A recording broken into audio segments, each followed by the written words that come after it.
Hello my dear students, welcome back. कैसे हो आप लोग? मैं हूं आपका फेवरेट टीचर जय सर। आज हम लोग इकोनॉमिक्स स्टार्ट करने वाले हैं। इकोनॉमिक्स का आज मैं आप लोगों को कुछ इंपॉर्टेंट टिप्स देने वाला हूँ, कुछ चीज़ें बताने वाला हूँ जो हमारे लिए एग्जाम में 90 प्लस स्कोर करने के लिए बहुत ज़्यादा ज़रूरी है। टोटल हमें 100 मार्क्स है इकोनॉमिक्स के लिए। आउट ऑफ दैट 80 मार्क्स हमको रिटन एग्जाम में देना है एंड 20 मार्क्स हमको मिलेंगे स्कूल कॉलेज की तरफ से, जो कि डिपेंड करता है आपका प्रोजेक्ट, असाइनमेंट, अटेंडेंस, बहुत सारी चीज़ों के ऊपर। ठीक है, तो वो 20 मार्क्स का टेंशन आप लोग खुद से ले लेना। बाकी ये 80 मार्क्स का टेंशन का सॉल्यूशन मैं आप लोग को दे देता हूँ।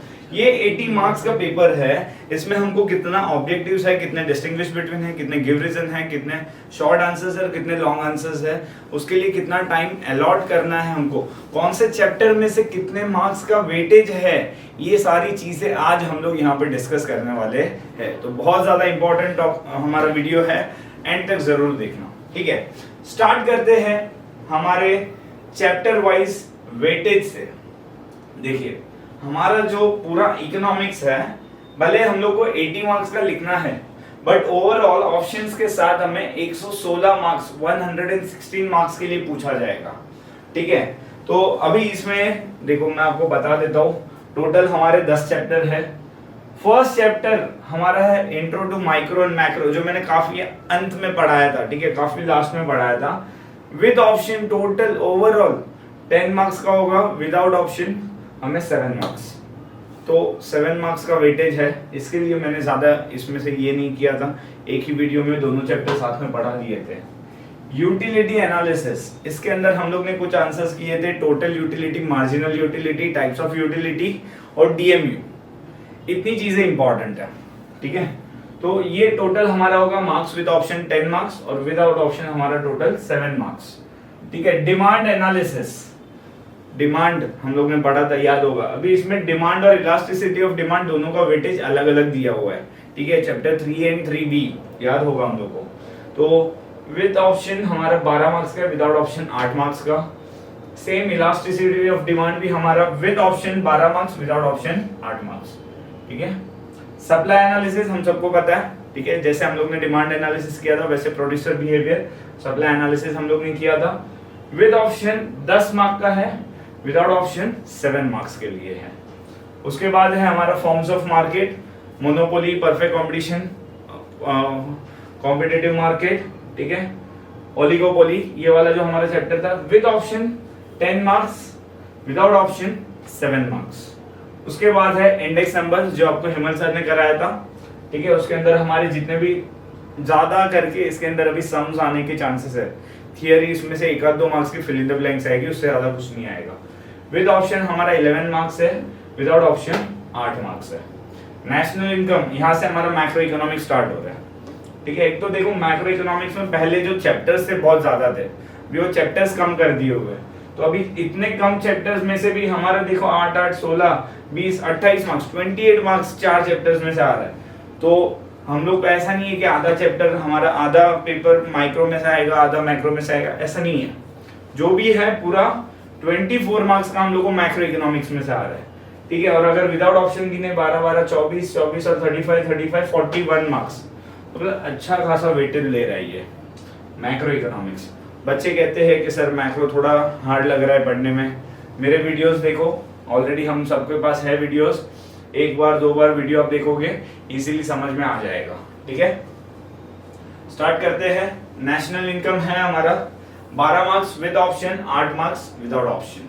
Public finance in India, budget वाला जो हमने चैप्टर किया था, 12 marks with option, 8 marks without option. Money market, capital market, देखो सारे चैप्टर्स 8-8 मार्क्स के लिए है। ठीक है, 11 मार्क्स और 8 marks without option. Foreign trade in India, छोटा सा चैप्टर था, इंपोर्ट एक्सपोर्ट एंट्री पोर्ट वाला। ठीक है, हमने ऑलरेडी किया है, चेंजेस और वो नहीं करेंगे तो चलेगा, लेकिन इंपोर्ट एक्सपोर्ट एंट्री पोर्ट इतना करना जरूरी है। ठीक है, और black money market in India 6 marks का विद ऑप्शन है, विदाउट ऑप्शन 4 मार्क्स। सो इसमें से अगर हमको 90 प्लस चाहिए तो हमारे पास कोई ऑप्शन नहीं है कि हम कोई चैप्टर स्किप करें। लेकिन कुछ मेरे बच्चे ऐसे रहेंगे जिन्होंने अभी पढ़ना स्टार्ट किया है, तो उनके लिए मैं कह सकता हूँ कि फॉरेन ट्रेड इन इंडिया एक चैप्टर नहीं पढ़ेंगे तो चलेगा। माइक्रो मैक्रो इकोनॉमिक्स में सिर्फ और सिर्फ एक डिस्टिंग्विश बिटवीन पढ़ लोगे, ठीक है, और स्कोप पढ़ लोगे, 2 ही आंसर। तो भी आपका हो जाएगा, ठीक है। उसके अलावा तो बाकी सारे चैप्टर्स हमारे कंपलसरी है, सारे चैप्टर्स करने ही करने हैं। तो ये हो गया हमारा पेपर वेटेज, ठीक है। अब हम लोग देख लेते हैं जरा हमारा एग्जाम का पेपर पैटर्न क्या है और हमें कौन से क्वेश्चन के लिए कितना टाइम अलॉट करना है, बहुत इंपॉर्टेंट है। बहुत सारे स्टूडेंट्स कंप्लेन करते हैं कि सर हमारा एग्जाम ही खत्म नहीं होता है, हम पूरा पेपर कंप्लीट ही नहीं कर पाते। तो मैं उनके लिए बोलना चाहूंगा, आप मेरे दिए हुए टाइम के हिसाब से करो, ठीक है। 10 मिनट पहले पेपर कंप्लीट हो जाएगा। मैं अपने एग्जाम की बात करता हूँ, हमारा 100 मार्क्स का पेपर होता था और 3 घंटे होते थे। आप लोग का 80 मार्क्स का पेपर है, आपको टाइम अभी भी 3 आवर्स दिया हुआ है, तो आप लोग को एक बेनिफिट मिल गया कि 20 मार्क्स ऑलरेडी कम लिखना है, लेकिन टाइम आपका अभी भी वही का वो है, सेम टू सेम है, तो उसकी वजह से आपको एक बेनिफिट मिल गया, ठीक है। एंड मैंने हाफ एन आवर पहले पेपर कंप्लीट कर दिया था, ठीक है। तो मैं अपने स्टूडेंट से भी वही चाहता हूँ कि आपको हमेशा ऐसा टारगेट रखना है। इकोनॉमिक्स में सब लोग पेपर कंप्लीट नहीं कर पाते और हम लोग हाफ एन आवर पहले बाहर निकल के ऐसे पेपर उड़ा रहे, मेरा पूरा पेपर कंप्लीट हो गया करके, वो एक अपना होना चाहिए, ठीक है। सो मैं एटलीस्ट, चलो हाफ एन आवर नहीं तो जो कुछ लोग हैं उनके लिए मैं देना चाहूंगा कि एटलीस्ट 10 to 15 मिनट्स पहले हम लोग पेपर कंप्लीट कर दें, विथ रिवीजन, विथ चेक करना है, प्रॉपर अंडरलाइन करना है। फॉरमोस्ट द सबसे इंपॉर्टेंट चीज जो होती है वो होता है प्रेजेंटेशन, ठीक है। आपने आंसर बहुत अच्छा लिखा है, मतलब पूरा टेक्स्ट बुक में जो था वर्ड टू वर्ड लिखा है, लेकिन प्रेजेंटेशन ऐसा है जो एग्जामिनर होगा ये क्या लिखा हुआ है, कुछ समझ नहीं रहा है, तो वो मार्क्स आउट ऑफ नहीं देगा आपको, ठीक है। थियरी के पेपर में अगर आपने प्रेजेंटेशन अच्छे से नहीं दिया है तो आपके मार्क्स वहां पे half marks 1 marks, half marks 1 marks जाएगा। और जब ओवरऑल टोटल हम लोग देखेंगे तो हमको पता चलेगा हमारे 5-7 मार्क्स एक्स्ट्रा चले गए। तो वो चीज हमको नहीं चाहिए। जो 90+ हम लोग टारगेट कर रहे हैं ना, उसके लिए ये बहुत ज्यादा जरूरी होता है। तो सबसे इंपॉर्टेंट जहां बच्चे लोग के मार्क्स जा रहे, मतलब बच्चे लोग ऐसे ही मार्क्स बेच रहे कि लेके जाओ सर, मार्क्स नहीं चाहिए हमको यहाँ पे, वो होता है हमारा ऑब्जेक्टिव्स। हमारे टाइम पे ये ऑब्जेक्टिव्स में इतने ऑप्शंस नहीं थे। तो आप लोगों को देखो, मैं देखा paper pattern, I was like my God, इतना इजी पेपर पैटर्न। अगर ये नहीं आ रहा है तो वो लिखो, वो नहीं आ रहा है तो उसके बाद 8 चीजें दी हुई है आपको ऑप्शंस में। यार इससे ज्यादा क्या चाहिए? 8 में से सिर्फ 4 लिखना है, 50% ऑप्शन ऑब्जेक्टिव्स के लिए कौन देता है? तो इतना अच्छा बेनिफिट मिल रहा है, 90+ लाना ही लाना है अपने को। कोई बोला 90+ नहीं आया तो मैं पर्सनली उधर आके आपको मारूंगा, ठीक है। देखते हैं, सबसे पहला, from the following types of sub questions any 4 will be asked, ठीक है। कोई भी 4, चूज द करेक्ट ऑप्शन, ठीक है। उसके बाद complete the correlation, fill in the blanks ही है, ये भी एक तरह का। Give the economic term 1 word, ठीक है। तुमको जीडीपी का मीनिंग दिया होगा, बताने का जीडीपी है, नेशनल इनकम क्या है, एकदम इजी, ऑड वर्ड आउट, ठीक है। मनी के 4 फॉर्म दे दिए रहेंगे और एक प्लास्टिक मनी दे दिया होगा, तो बता सकते हैं, ठीक है। Complete the following statement, fill in the blanks, choose the wrong pair, ये बहुत इंपॉर्टेंट है। इसमें हम लोग रॉन्ग पैर की जगह राइट पैर कर देंगे, ठीक है। ध्यान रखना है हम लोग को क्वेश्चन सही से पढ़ना बहुत ज्यादा जरूरी है, ठीक है। एसर्शन एंड रीजनिंग क्वेश्चंस, अगर कोई क्वेश्चन दिया हुआ है तो ये ऐसा क्यों है वो एक्सप्लेन करना है इसके अंदर, ठीक है। इसके आने के चांसेस बहुत कम है हम लोग को। And identify the right group of pairs, match the following correct वाला, ठीक है। इसमें से कोई भी 4 वो लोग पूछ सकते हैं। ऑब्जेक्टिव्स इतने सारे दिए हुए हमको, इजीली 20 में से 20 स्कोर करना है, 20 के नीचे कोई नहीं आना चाहिए, ठीक है। 1 मार्क्स भी हमको ऑब्जेक्टिव्स में नहीं गवाना है। आपके पास नवनीत की बुक है, 21 है, पास्ट पेपर्स है, जो भी कुछ है सब कुछ ऐसा रट्टा होना चाहिए आपको कि आधी रात को सपने में जय सर आके पूछेंगे चल भाई इसका आंसर बता, तो तुम लोग को बताना होगा, ठीक है। तो ऑब्जेक्टिव्स हमको उस हिसाब से हम लोग को प्रिपरेशन करना ही है। 20 में से 20 ऑब्जेक्टिव्स में आना चाहिए, ठीक है। वो ऑब्जेक्टिव्स वाला पार्ट जाने दो। अभी आता है मेन हमारा जो है वो, ठीक है, कि हमको ये सारे डिस्क्रिप्टिव आंसर, बच्चे लोग कहते हैं ना कि हम लोग लिख नहीं पाते, हम लोग का टाइम बहुत जाता है, हम लोग कंप्लीट नहीं कर पा रहे पेपर, तो वो ये सारी चीजों में हमारे मार्क्स जा रहे हैं, ठीक है। ये सबके अंदर हमारे मार्क्स जाते हैं। अब मैं तुम लोग को बताता हूँ हमको किसके लिए कितना टाइम देना है। क्वेश्चन नंबर 1 जो था हमारा ऑब्जेक्टिव्स, उसमें ऐसे तो हमें सिर्फ 20 मिनट्स देने हैं। कितने देने हैं? 20 मिनट्स में हमारा पूरा ऑब्जेक्टिव्स 20 मार्क के लिए हमारा ऑब्जेक्टिव्स कंप्लीट हो जाना चाहिए। हायर साइड मैंने बफर के लिए 25 दे के रखा है। कितना दिया है? हायर साइड बोल रहा हूँ, कोई अगर स्लो लिख रहा है ऐसा कुछ है तो हमें मैक्सिमम 25 मिनट्स में तो वो ऑब्जेक्टिव्स कंप्लीट करने हैं, उससे ज्यादा हम उसमें ऑब्जेक्टिव्स में टाइम दे सकते नहीं है। अब आता है हमारा question number 2 a and b. अभी क्वेश्चन नंबर 2A जो है उसमें दिया है आइडेंटिफाई मतलब वन वर्ड काइंड ऑफ है, वन वर्ड लिखना है कि भाई वो कौन सा कॉन्सेप्ट है, वो टोटल यूटिलिटी है, वो मार्जिनल यूटिलिटी है, क्या है, और उसके बाद उसको एक्सप्लेन करना है, मतलब मीनिंग बताना है। तो तुम सबसे पहले बताओगे the above mentioned concept is this, उसको अंडरलाइन करो अच्छे से। उसके बाद तुमको उसका कम से कम 3 लाइन का एक्सप्लेनेशन देना है, 3 लाइन का मीनिंग एंड एक्सप्लेनेशन लिखना जरूरी है, क्योंकि 2 मार्क्स का क्वेश्चन है ना, तो उतना तो हमको करना पड़ेगा, ठीक है। और जो इंपॉर्टेंट लाइन रहेगा उसको अंडरलाइन कर दो अच्छे से। यहाँ पे हम क्वेश्चन नंबर ए कंप्लीट होता है। क्वेश्चन नंबर बी होता है हमारा डिस्टिंग्विश बिटवीन, सिर्फ 2 मार्क्स के लिए, 2 पॉइंट लिखो, खत्म हो गया, ठीक है। 2 पॉइंट यहाँ पे, 2 पॉइंट वहां पे, हमारे 2 मार्क्स हमारे हाथ में है। जो इंपॉर्टेंट लगता है उसके अंदर उसको अंडरलाइन कर लो, बहुत जरूरी है। अंडरलाइन करो, प्रेजेंट करो अच्छे से, ऐसे नहीं कि पैराग्राफ लिख दिए हम लोग ने, पैराग्राफ नहीं लिखने।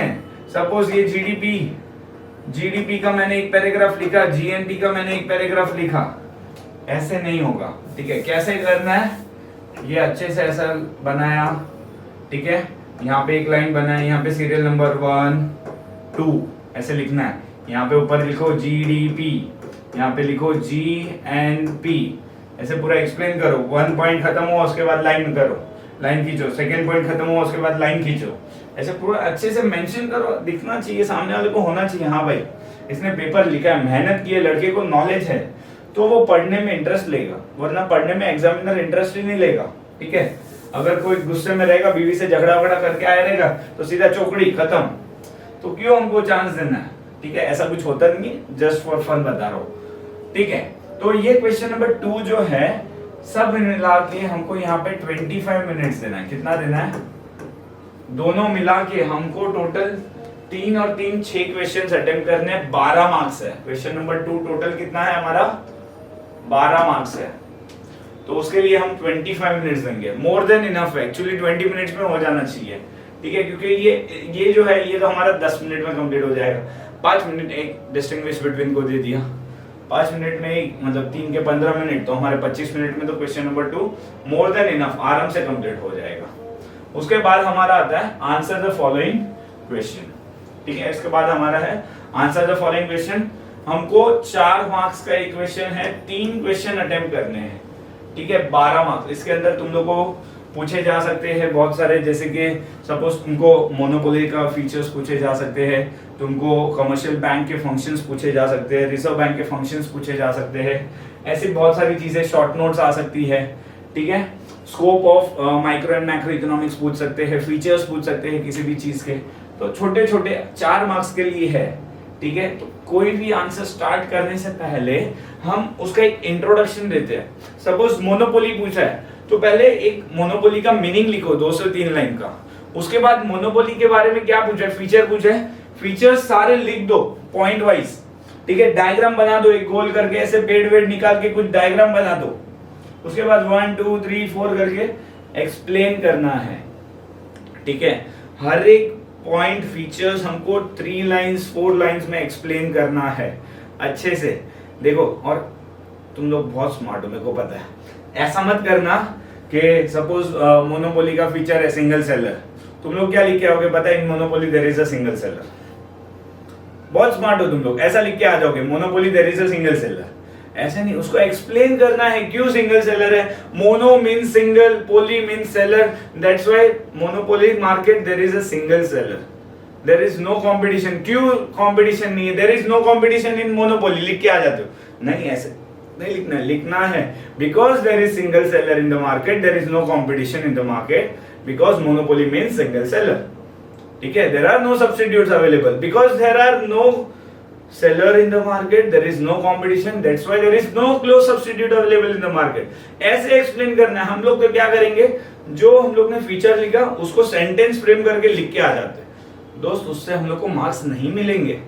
मार्क्स चाहिए, स्मार्ट बनना पड़ता है, ठीक है, क्योंकि एग्जामिनर हमसे भी स्मार्ट है, तो उसको दिखाना पड़ रहा है हम लोग को, ठीक है। फ्री के मार्क्स नहीं मिलने वाले हमको, राइट। ओके, तो ये हो गया हमारा क्वेश्चन नंबर 3।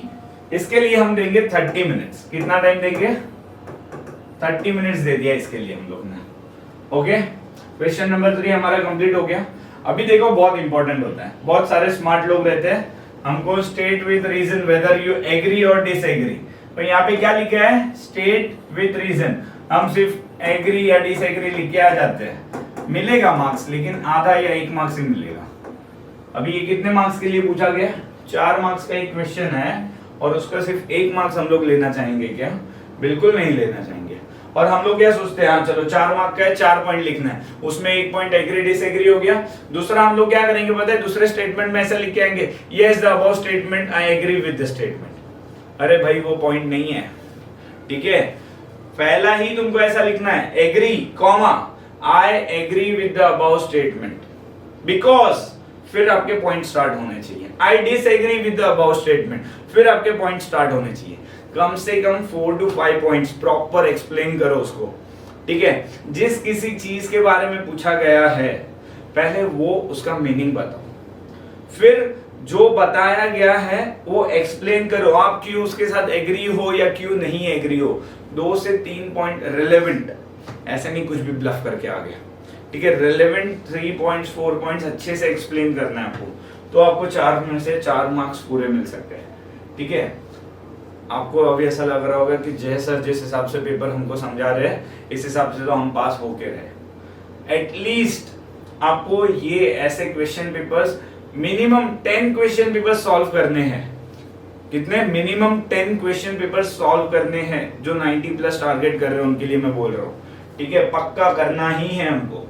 उसके बाद नेक्स्ट है हमारा स्टडी द फॉलोइंग टेबल। ये मजेदार है, इसमें इंडेक्स नंबर के कुछ 1 आध 2 आ जाएगा और हमारा डिमांड सप्लाई का भी, इलास्टिसिटी का भी कुछ आ सकता है, लेकिन ये बहुत मजेदार है। मतलब ये फटाफट हम लोग कर सकते हैं और ये हमारे जेब के मार्क्स है, मतलब ये लेके ही जाना है हमको, ये छोड़ने ही नहीं है इसमें से मार्क्स, बिल्कुल, ठीक है। 4 मार्क्स का है एक क्वेश्चन, 2 क्वेश्चन अटेम्प्ट करने, टोटल 8 मार्क्स है।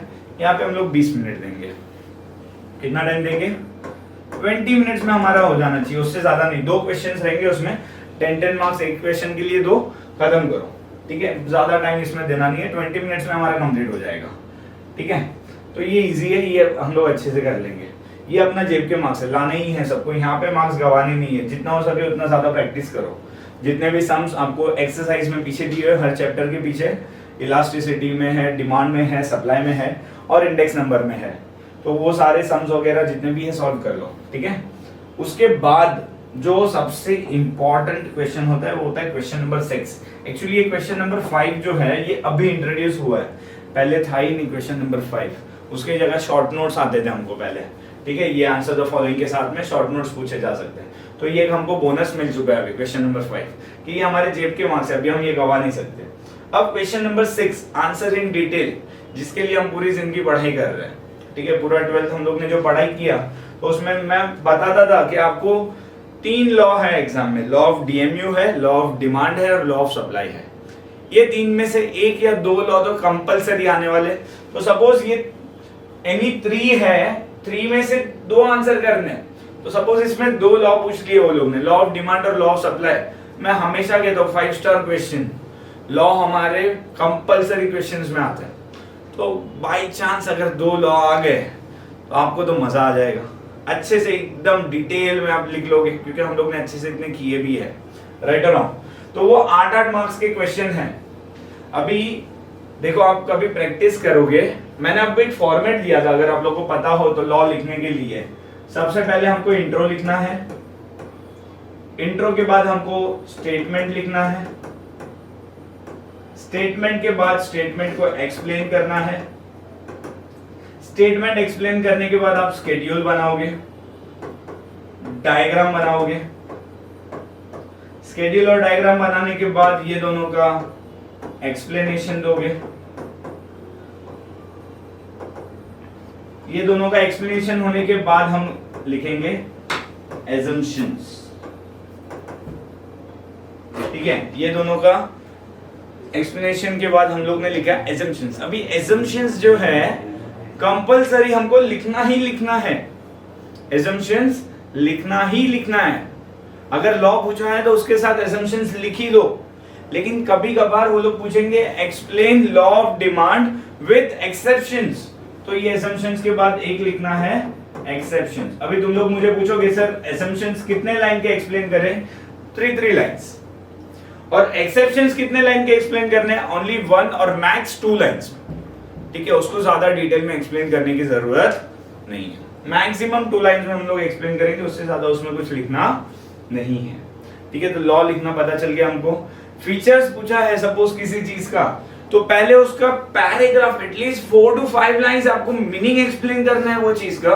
उसके बाद 8 मार्क्स के लिए तो कम से कम 8 to 10 पॉइंट्स ऑफ फीचर्स, और हर एक पॉइंट में 3-4 लाइंस का एक्सप्लेनेशन देना है, क्योंकि 8 मार्क्स के लिए है, तो फ्री में तो 8 मार्क्स मिलने वाले नहीं है, अच्छे से एक्सप्लेन करना पड़ेगा। 8 मार्क्स लेने हमको, यहाँ पे हम मार्क्स नहीं गवा सकते। मैक्सिमम स्टूडेंट्स यहाँ पे मार्क्स गवा देते हैं, टाइम ही नहीं बचता उसके लिए, ठीक है। तो इसके लिए मैंने दिया है 40 मिनट्स, आपको कितना दिया है 40 मिनट्स। अब कितना हुआ टोटल देख लेते एक बार जरा, देखो 40 20 1 घंटा इधर ही हो गया, ठीक है। इसके लिए मैंने कितना दिया था 25 मिनट, नहीं 20 मिनट्स, स्टेट विद रीजन है ना, नहीं इसके लिए 30 मिनट्स, ठीक है। 1 घंटा यहाँ हो गया, 2 घंटा हो गया, 2 घंटा 45 मिनट्स, ठीक है। तो हमारे पास कितना टाइम बच रहा है, 15 मिनट्स बच रहा है।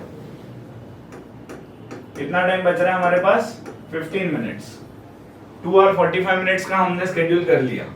अभी इसमें से 5 मिनट पेपर, क्वेश्चन पेपर हाथ में आते ही सबसे पहले पूरा पेपर चेक करो, क्या क्या क्वेश्चंस है, देख लो किस पे तुमको कॉन्फिडेंस है, वो क्वेश्चन सबसे पहले अटेम्प्ट कर लो। जरूरी नहीं है कि ऑब्जेक्टिव्स ही पहले अटेम्प्ट करना है, अगर तुम करोगे, देखो फॉर्मेट में जाओगे, वेल एंड गुड, एग्जामिनर के लिए वो इजी होगा करेक्ट करने के लिए, तो तुमको उसमें थोड़ा वो खुश होगा। अगर तुम आड़ा टेढ़ा लिखोगे तो उसको बार बार यहाँ से वहां देखते रहना पड़ेगा, तो बहुत बार एनॉय हो जाते हैं एग्जामिनर, वो अच्छी चीज नहीं है, ठीक है। तो हमें क्या करना है, जितना हो सके थोड़ा इजी रखना है, ट्राई करेंगे फॉर्मेट में लिखना, लेकिन अगर हमको ऐसा लग रहा है कि मुझे ये आंसर पहले लिखना है, ये बाद में लिखूंगा, मैं भूल जाऊंगा, ऐसा कुछ है, तो हम लोग पहले लिख सकते हैं, लेकिन उसमें भी एक फॉर्मेट है। आप सपोज क्वेश्चन नंबर 2 लिख रहे हो, आपने ए लिख लिया और बी बाकी है, तो उसके बाद आप क्वेश्चन नंबर 3 स्टार्ट करोगे तो नहीं चलेगा। क्वेश्चन नंबर 2 लिख रहे हो, ए और बी पूरा कंप्लीट करो, उसके बाद क्वेश्चन नंबर 3 लिखने की जगह आप क्वेश्चन नंबर 4 डायरेक्टली लिखोगे, चलेगा। लेकिन आप क्वेश्चन नंबर 2 ए लिखने के बाद क्वेश्चन नंबर 3 पे आगे क्वेश्चन नंबर बी बाद में लिखोगे तो नहीं चलता। जो भी क्वेश्चन नंबर आप उठा रहे हो, पूरा क्वेश्चन नंबर कंप्लीट करो, उसके सारे आंसर्स कंप्लीट करो। ऐसा नहीं कि एक आंसर यहाँ पे दूसरा आंसर लास्ट में लिखेंगे, नहीं, हमको लाइन वाइज जाना है। क्वेश्चन नंबर हम लोग आगे पीछे कर सकते हैं, लेकिन उसके अंदर के सब क्वेश्चंस हम लोग आगे पीछे कर सकते नहीं है। आई होप तुम लोग को सब कुछ क्लियर होगा, ठीक है। ये वीडियो इसी के साथ एंड करता हूँ। अगर कुछ भी डाउट हो या कुछ भी हो तो कमेंट में आप लोग पूछ सकते हो। Thank you for watching this video. Bye everyone, take care all of you.